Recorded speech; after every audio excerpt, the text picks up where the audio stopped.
In the modern age of the internet, there is a vast reservoir of resources available for individuals to teach themselves new skills.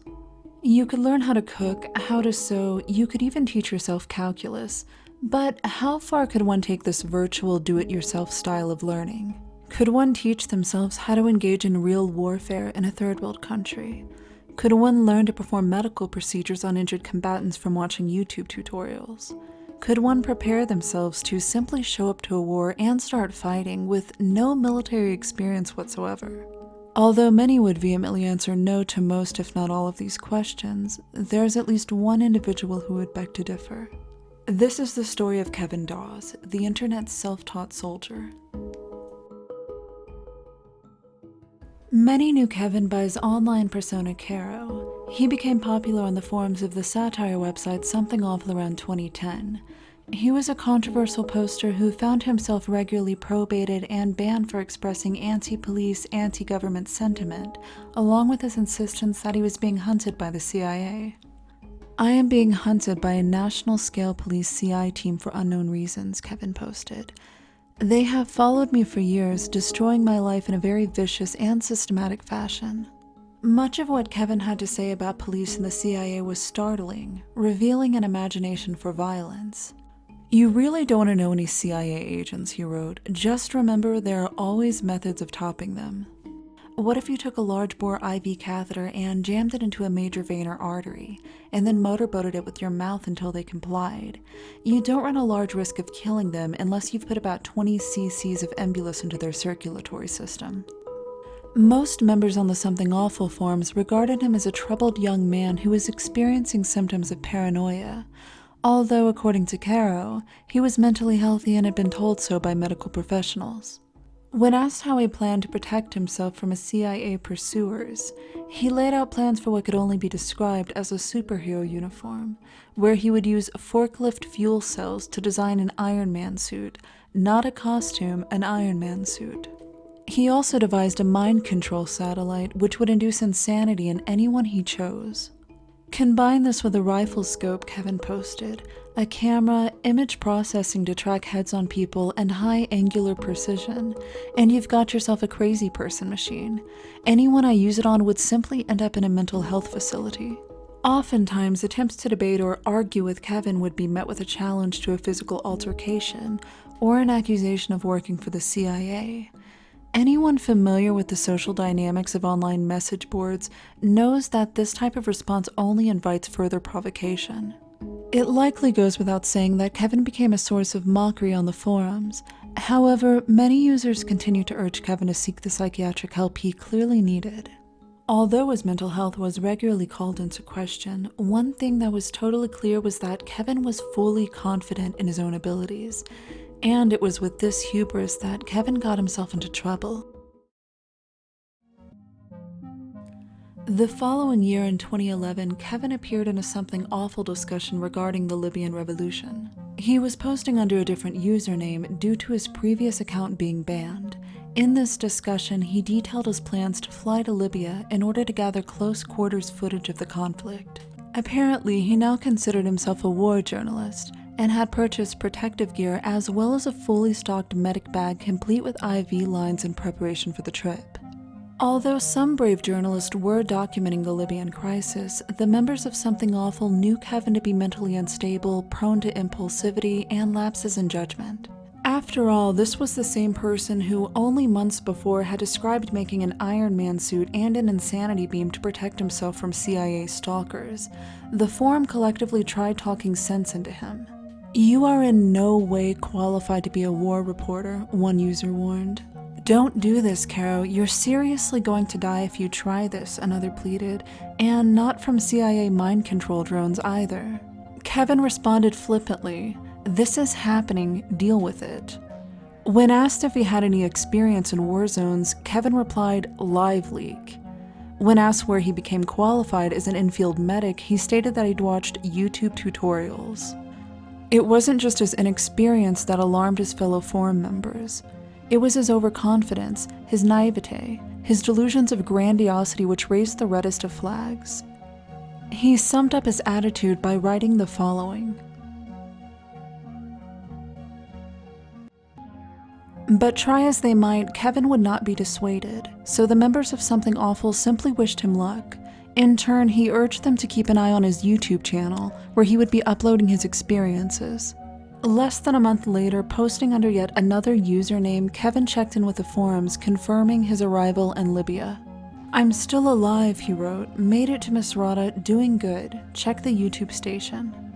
His YouTube uploads, most of which unfortunately have since been removed, serve as a video diary of his experiences falling in with a group of rebel fighters, arming himself with a sniper rifle and actively fighting the enemy. Alright, I take it back. They ceased firing because NATO showed up and started bombing them. Yeah, we're okay. We're getting some light small arms fire, light shelling, nothing compared to earlier. Minor injuries, the heaviest casualties you saw me go with. All in all, not a bad day. Got one. It's unclear why Kevin saw the Libyan war as his cause to fight. Perhaps he noticed parallels between his own experiences with CIA gang stalking and the Libyan government's treatment of its political dissenters. Or, as some theorize, maybe Kevin was an adrenaline junkie, looking for an excuse to fulfill his violent fantasies. I'm not going to make a judgment on this, as I simply don't know. But what is known is that his pretext of journalism quickly dropped away, and Kevin was soon actively engaging in warfare and even claiming to have acquired a kill count. Okay, just had my first sniper versus RPG guy duel. That motherfucker got close. I hope I put one in his ass, but I doubt it. Right now I've just shown his position to every single heavy gunner here, and we're about to erase him. Good times. Let's see if I can get that spot again.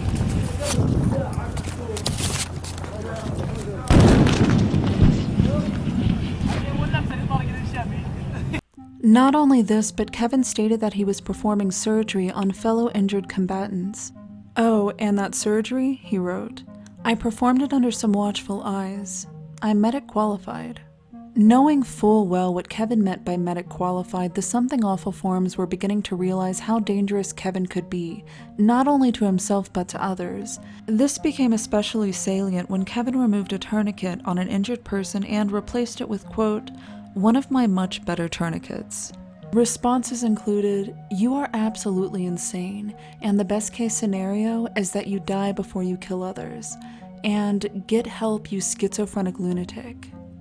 Ignoring the naysayers, accusing them of being CIA and the like, Kevin continued to fight in Libya for several months. He even landed an interview with NPR. Kevin admits he's not clear about the chain of command between units and which authority he's under, but he says he has one precious skill that served him well during the battle for CERT. I work counter sniper. Actually, I watch windows and take out people clinking at us. Kevin says he was never in the US military, but he does have 10 years of experience as a trained marksman. One NTC fighter has privately tagged Kevin as a war tourist type. Others believe he's a CIA agent. Kevin says he gets that a lot, but his reasons for being here are actually much more banal. See the world, experience new things, get in way over my head, but, ultimately survive. The interviewer's glorified treatment of Kevin garnered criticism from Salon, where they dismissed Kevin as an internet troll and a war tourist. But his war tourism in Libya would soon come to an end. In 2011, Muammar Gaddafi, the Prime Minister of Libya, was assassinated, ending the civil war. Having received only minor injuries, including burns and some shrapnel to his shoulder, Kevin returned to his hometown of San Diego. Kevin returned to the States broke, having spent all his money traveling to and from Libya, as well as accumulating credit card debt to the tune of $40,000. He set up a Kickstarter to fund his efforts, but only managed to raise $30.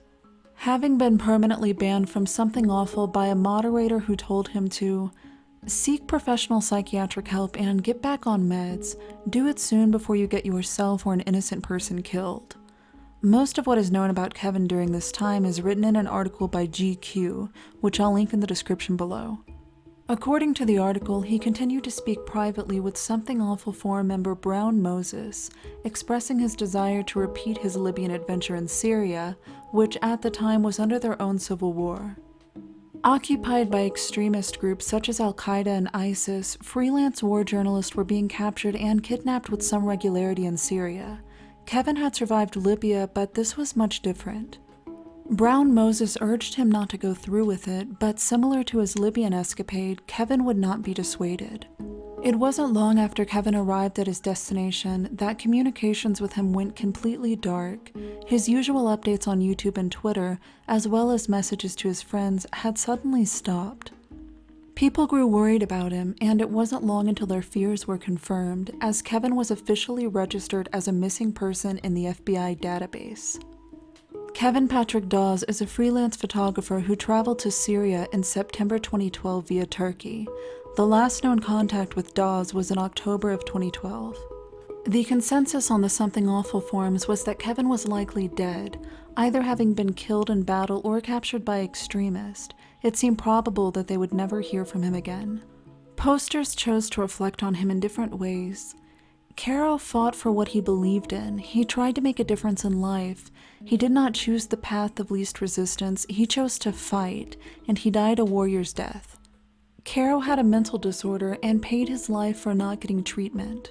The forums had their period of remembrance. Some regarded him as heroic, while others simply insane, and as some pointed out, maybe the two weren't mutually exclusive. And although there was a glimmer of hope that Kevin was still out there, the overall attitude was that the unhinged forum member known as Caro was gone. But on April of 2016, almost 4 years after his disappearance, news broke that Kevin Dawes was alive. U.S. freelance photographer Kevin Patrick Dawes finds freedom after 4 years in Syrian captivity. American freelance photographer Kevin Dawes is free. He was abducted in Syria in October of 2012. Soon after flying into Turkey, Kevin was denied entry into Syria, but snuck across the border via a circuitous route. Once in Syria, Kevin was stopped at a roadblock, captured, and thrown into a prison camp. According to an article in the Washington Post, John Kerry, the Secretary of State under the Obama administration, was personally responsible for negotiating his release. The forums were ecstatic. This was unexpected news, to say the least. Many couldn't wait for Caro to reappear in the discussions and relay his experiences. But after returning home, Kevin remained relatively quiet.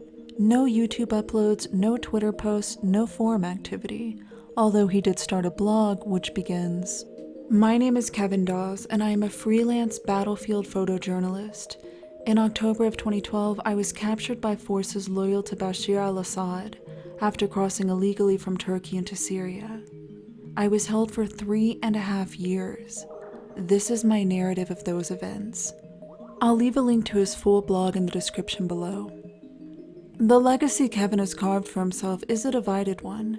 Some applaud his bravery. After all, he's dedicated much of his adult life to fighting for causes he's believed in, at an unfathomable personal cost. Others cite him as reckless, disturbed, prone to violence, claiming his actions should not be held in esteem, nor should anyone be encouraged to emulate him. The most pressing question many have is, why? Why did Kevin do the things he did? Did it come from a genuine desire to help? Was he looking for fame? Or was he chasing a violent thrill? Perhaps it was a combination of all three. As many have stated, Kevin likely needed professional help, and now that he's back home, hopefully he is able to get it. But regardless of how you interpret his drastic actions, there's no doubt that he captured the attention of the world. He's had articles written about him by Salon, GQ, Washington Post, just to name a few, and his exploits are regularly referenced on online forums as one of the most surreal sagas to unfold in the fringe corners of the internet.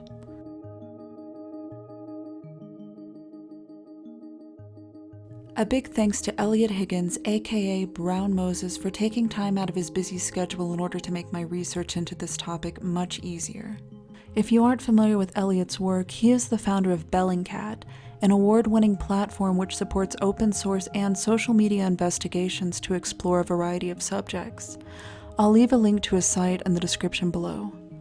I'd also like to invite everyone to join my subreddit r/Atrocity Guide. I'd like this to be a community where we can discuss past, present, and possible future videos. It'll also serve as a convenient way for me to connect and stay in touch with you all. I hope to see you there. If you enjoyed this video and look forward to similar content, please consider subscribing. And if you have any suggestions for future videos, please leave them in the comments below. Also, if you'd like to stay up to date on channel news, you can follow me on Twitter at Atrocity Guide.